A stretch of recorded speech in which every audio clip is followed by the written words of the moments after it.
Cologne, first crack in the Rhine armor, lies before onrushing tank elements of the First Army.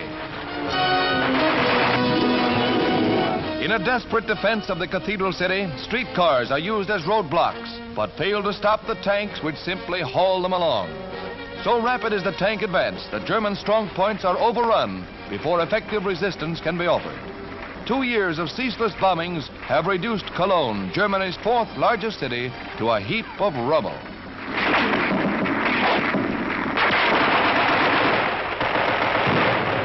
A fleeing Nazi car doesn't get far.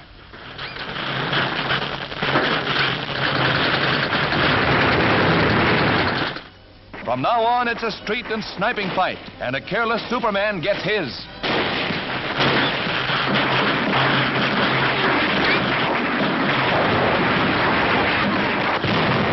A German tank is within range. It's a direct hit, and the crew doesn't hang around long.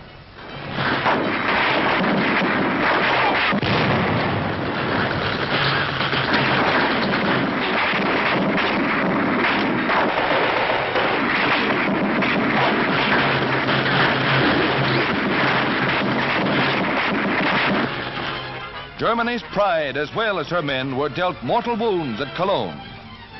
One of the finest tributes to Allied air marksmanship is the great dome cathedral, spared in a city which was virtually leveled.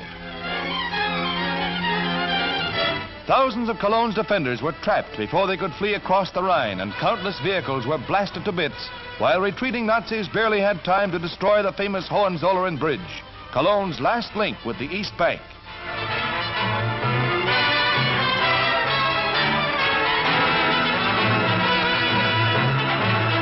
Cologne is an example of the deadly results of Allied saturation bombing. But already the American Chamber of Commerce is here. Apparently the inhabitants take the sign literally and stream back into the wrecked city. But even the lightning Yanks haven't restored streetcar service yet.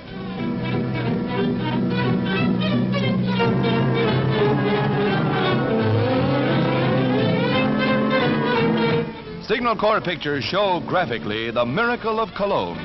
The survival of one of Europe's most magnificent buildings in a Holocaust which engulfed a city of 750,000 persons.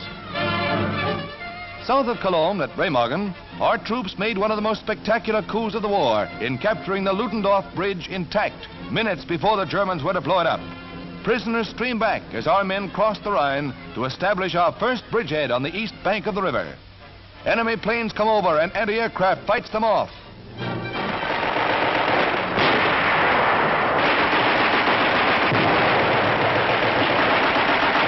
The capture of the bridge saved a costly crossing by assault boats and served our needs well until, weakened by the heavy traffic and bomb hits, it collapsed. As spearheads rolled into the inner citadel of Germany, dry feet were by courtesy of the 9th Armored Division.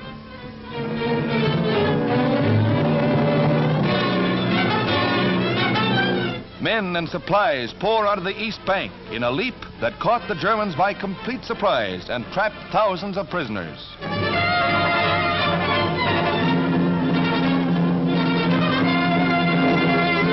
The Rhine crossing at Remagen was the signal for a general breakthrough of our armies across the Rhine. The defenses of Fortress Germany are crumbling fast.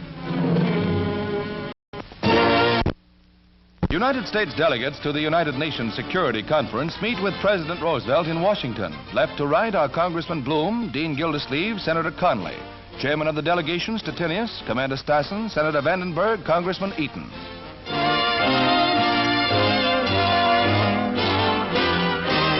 "39 peace-loving nations will meet in San Francisco beginning April 25th to prepare a security charter based on the Dumbarton Oaks proposals and the Yalta supplement.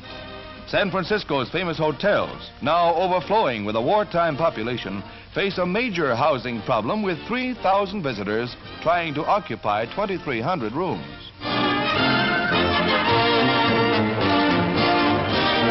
The city's magnificent civic center will set the stage for this, one of the world's most fateful meetings.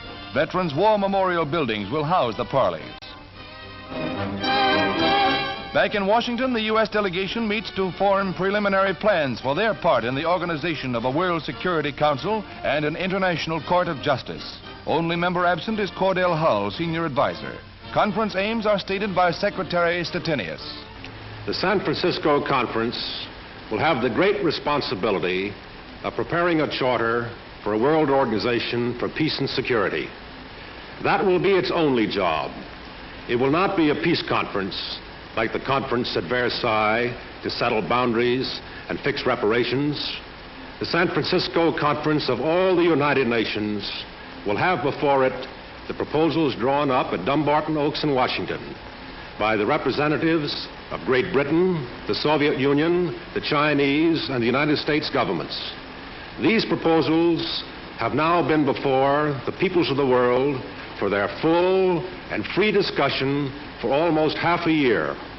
I am confident that the goal of a world security organization is now within our grasp.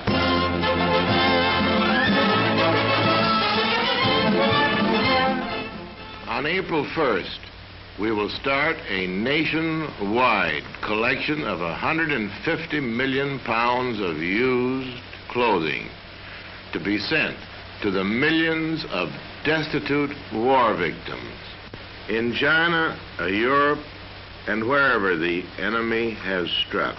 Millions are homeless and without clothing, shoes, or bedding.